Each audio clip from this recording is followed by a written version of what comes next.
Bonjour à tous et bienvenue dans votre bulletin d'information sur Vanbef Info.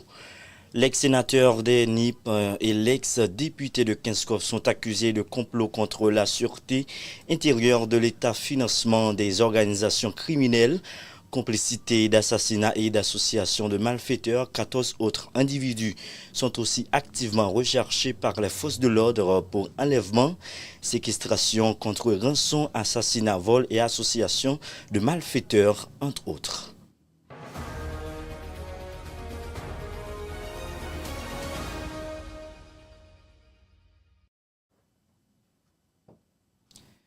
Voyez Rameau aller, c'est autour de ce slogan que les partisans de l'ex-sénateur Nenel Kassi ont organisé un mouvement de sur le mardi 18 février 2025 dans l'après-midi à Delma 40B. Il dénonce l'avis de recherche émis contre l'ancien parlementaire et accuse le directeur général de la PNH, Rameau Normil, d'en être l'instigateur. Selon eux, cette démarche vise à détourner l'attention de la population sur l'incapacité de Normil Rameau à rétablir la sécurité en dépit des moyens dont il dispose.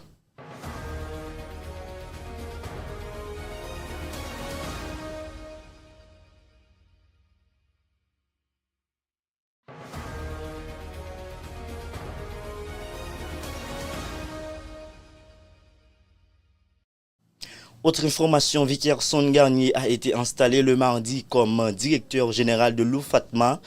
C'est le ministre des Affaires sociales et du Travail, Georges Wilbert Frank, qui a procédé à l'installation de l'ancien député à son nouveau poste.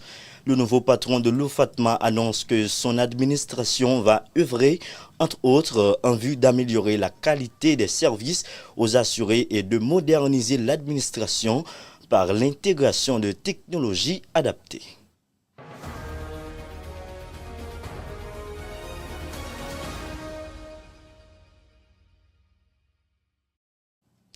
Installé à la tête du Fonds national de l'éducation, Sterling Civil plaide en faveur d'une gestion rigoureuse des fonds afin de garantir l'accès à une éducation de qualité pour chaque enfant et chaque jeune du pays. Indépendamment de son origine sociale ou géographique, la nouvelle directrice générale, qui reconnaît que le défi est de taille par rapport à la mauvaise gestion de ce fonds, alors que les infrastructures scolaires sont insuffisantes, les ressources limitées et les inégalités quant à l'accès de l'éducation, se veut être clair. Sous son administration, le FNE doit être un modèle de bonne gouvernance. Chaque Good titré du Good et du FNE doit avoir un impact mesurable et visible sur l'éducation en Haïti, a-t-elle insisté lors de son discours.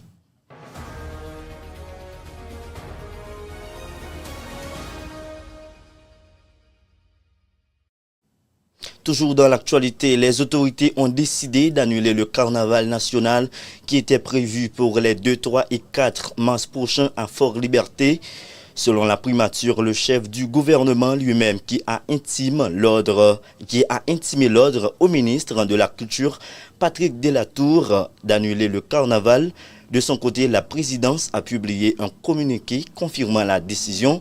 Cependant, les carnavals régionaux sont autorisés.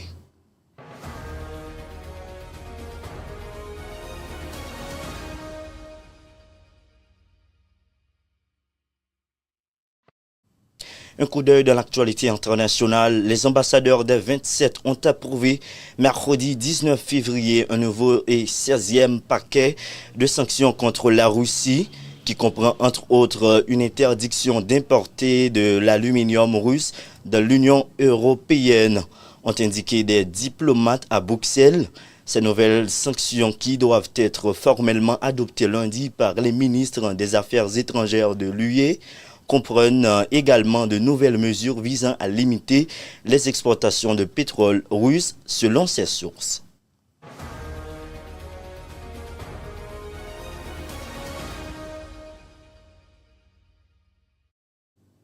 Le Hamas a annoncé ce mardi 18 février que 6 captifs israéliens retenus dans la bande de Gaza seront libérés samedi 22 février.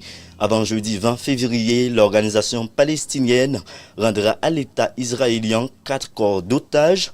Si les noms des otages vivants ont été donnés, ceux des otages morts se sont pour l'heure pas confirmés.